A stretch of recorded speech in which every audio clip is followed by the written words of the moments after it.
Leo, when you were 7 years old, what did you want to be when you grew up? Oh, Mia, I wanted to be an astronaut, a firefighter, and a professional guitar player all at the same time. What about you? I wanted to be a marine biologist. But, even though our childhood dreams change, answering the classic question, what do you do, is something we do in almost every single social interaction as adults. Absolutely.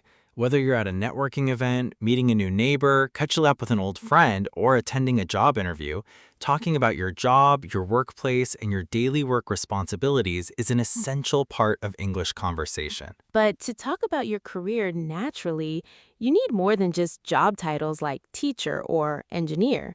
You need to know how to describe what you actually do every day, where you work, and how to discuss your work environment with confidence. And that is exactly what we are mastering in today's episode. Today, we are giving you all the career vocabulary, workplace prepositions, action verbs for job duties, professional dialogue, and key grammar traps to avoid. Welcome to Level 1, Episode 7 of the English Ladder here on English Loom.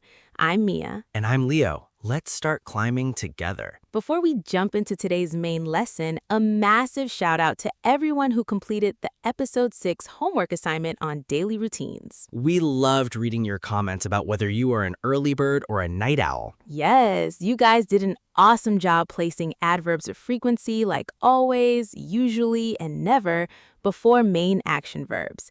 Keep up that incredible consistency. If you're joining us for the first time today, make sure to hit that subscribe button so you never miss an episode on your journey to fluent English speaking. Now, let's jump straight into episode 7. Let's start with the most fundamental question. How do you ask someone about their job? Many beginners ask, "What is your job?" While that is grammatically correct, native speakers almost always ask, "What do you do?" or "What do you do for a living?" That's right. What do you do for a living is the most natural, polite way to ask about someone's profession. Now, how do you answer that question? Here are 3 classic patterns you can use depending on your situation. Pattern 1, I am a/an plus job title. I am a graphic designer. I am an accountant. Notice the article. You must use a or an before job titles in English. Saying I am teacher is a very common mistake. Always say, I am a teacher. Pattern 2, I work in plus field or industry. Use this when you want to describe your general industry rather than a specific title. I work in marketing. I work in information technology. I work in education. Pattern 3, I work for plus company name. Use this when you want to mention your employer. I work for a software company. I work for Google. Now, what if you don't currently have a traditional full-time job? How do you answer politely? Great point, Leo. Here are natural ways to state different work situations. If you work independently, you say, I am self-employed or I am a freelancer. If you are looking for work, you say, I'm currently looking for a job or I'm between jobs right now. If you are studying, I am a full-time student.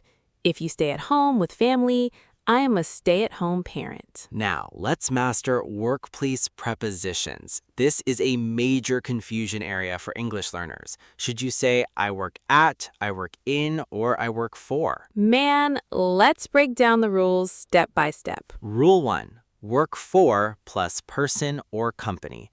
I work for Mr. Davis. She works for a multinational bank. Rule 2, work in plus department, industry, or city or country. I work in the sales department. He works in healthcare. They work in London. Rule 3, use work at plus specific location or building. I work at the Central Hospital. She works at a local coffee shop. Rule 4, what if you work from home? You say, I work from home, or I work remotely. That is so common these days. Many people have a hybrid schedule, which means they work a few days in the office and a few days from home. Now that we know how to state our job title and workplace, how do we describe what we actually do every day at work? We use job responsibility action verbs. Instead of just saying, my job is good, native speakers use active verbs to describe their daily tasks. Let's look at 5 essential responsibility phrases. Phrase 1, I am in charge of, or I am responsible for. Notice that both of these phrases are followed by a noun or verb ending in ing. I'm in charge of managing client accounts. She is responsible for organizing company events. Phrase 2, I deal with or I handle. Use this when describing the problems, people, or tasks you take care of every day. I handle customer complaints. I deal with technical support issues. Phrase 3, my main duty is to verb. My main duty is to train new employees. Phrase 4, I collaborate with. This means working together with other people or teams. I collaborate with the design team on new products. Let's put these responsibility verbs to work. Leo, tell me about your job using our new phrases. Sure. I am a digital content creator. I work in media and I'm responsible for writing scripts, editing audio, and managing our channel schedules. I deal with technical equipment every day and I collaborate closely with my co-host, Mia. That was a textbook example. Notice how clear and detailed that sounds compared to just saying, I make videos. Now let's look at how to describe work environments and job satisfaction. Is your job stressful, flexible, or rewarding? Here are 6 great adjectives to describe your workplace or career. Word 1, challenging. Something that is difficult, but in a way that tests your abilities and keeps you interested. My job is challenging, but I learn something new every day. Word 2, rewarding. Something that makes you feel happy and satisfied because you are doing something valuable or helping others. Teaching children is a very rewarding career. Word 3, demanding or stressful. Use this when a job requires a lot of time, energy, or attention and creates pressure. Working in an emergency room can be extremely demanding. Word 4, flexible. When you have control over your hours or work location. I love my job because the hours are very flexible. Word 5, fast-paced. A work environment where things happen very quickly and you are always busy. Working at a tech startup is fast-paced and exciting. Now, let me test you on these, Leo. I am going to describe a job scenario, and you give me the matching adjective. I'm ready. Hit me with the first scenario. Scenario 1. You work as a firefighter. The job is tough, but saving lives makes you feel deeply satisfied at the end of the day. That is a rewarding job. Scenario 2.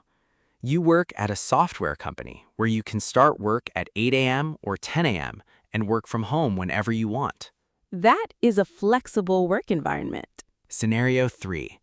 You work in a busy restaurant kitchen during dinner rush where orders are flying in every 5 seconds. That is definitely a fast-paced environment. Perfect. Now let's put all of this together into 2 realistic full-length workplace dialogues.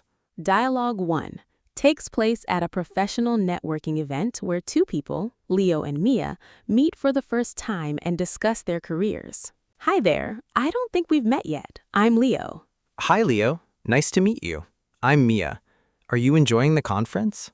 Yes, it's been great so far. So, Mia, what do you do for a living? I'm a project manager. I work for a software development company in the city. How about you? Oh, interesting. I work in marketing. I'm a digital marketing specialist for an eco-friendly clothing brand. That sounds fascinating. What are you responsible for in your role? I'm in charge of running our social media campaigns and managing our online advertising budget. I deal with creative designers every day and analyze customer data. It's quite fast-paced. What about your main duties as a project manager? Well, my main duty is to oversee software projects from start to finish. I collaborate with developers, set deadlines, and make sure we deliver projects on time and within budget. That sounds like it could be pretty demanding. Do you work in an office or remotely? I actually have a hybrid schedule. I work at our downtown office 3 days a week, and I work from home on Thursdays and Fridays. The flexibility is wonderful. That sounds like a great balance. It was really nice meeting you, Mia. Likewise, Leo.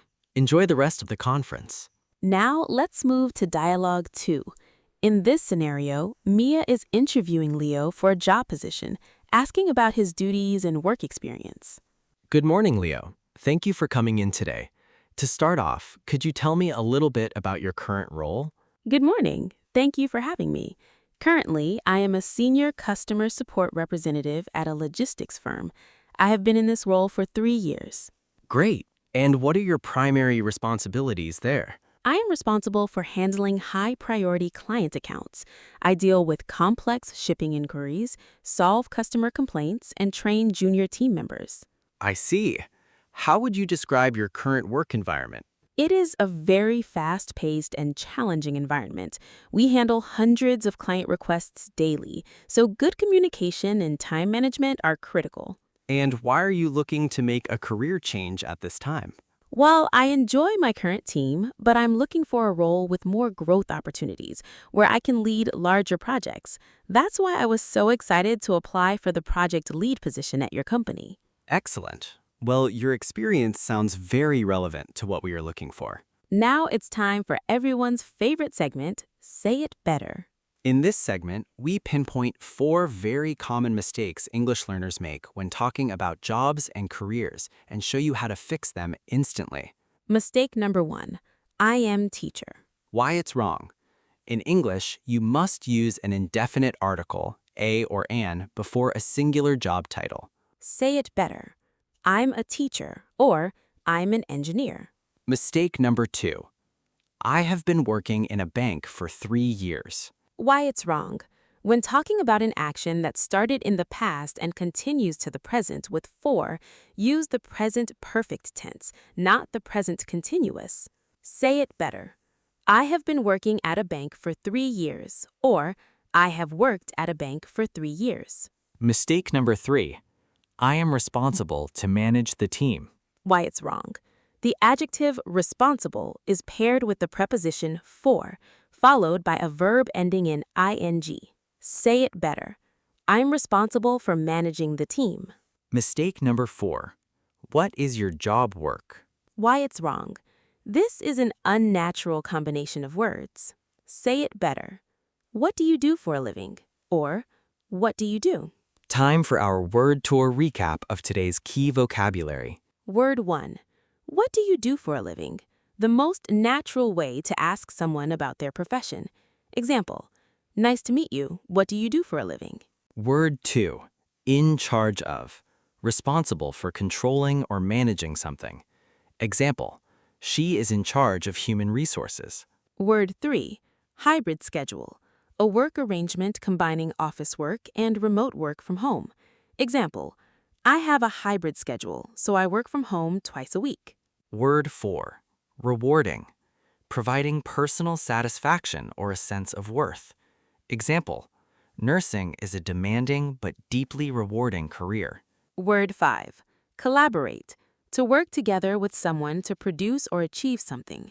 Example, I collaborate with the design team every day. Word 6. Handle. To deal with, manage, or take responsibility for a situation or task. Example, he handles all client accounts. Now it's time for your interactive homework assignment. In the YouTube comment section below, write 3 sentences about your work or studies. Sentence 1. State what you do using I am a/an, or I work in, or I'm a student. Sentence 2. Use the phrase, I am responsible for, plus verb ing, to describe one of your main duties or daily tasks. Sentence 3. Use an adjective, rewarding, challenging, flexible, fast-paced, to describe your work or study environment. Example, I'm a software engineer. I am responsible for writing code and testing new applications. My job is challenging, but very rewarding. Write your sentences in the comments below. Mia and I read every single comment and we will reply to give you feedback and check your grammar. In Episode 8, we are moving to Level 1, Episode 8, where we will cover shopping, asking for prices, and money vocabulary. Don't forget to subscribe, hit the like button if you found this lesson helpful, and practice speaking these sentences out loud every single day. Keep climbing, stay consistent, and we'll see you in the next episode. Bye, everyone. See you soon!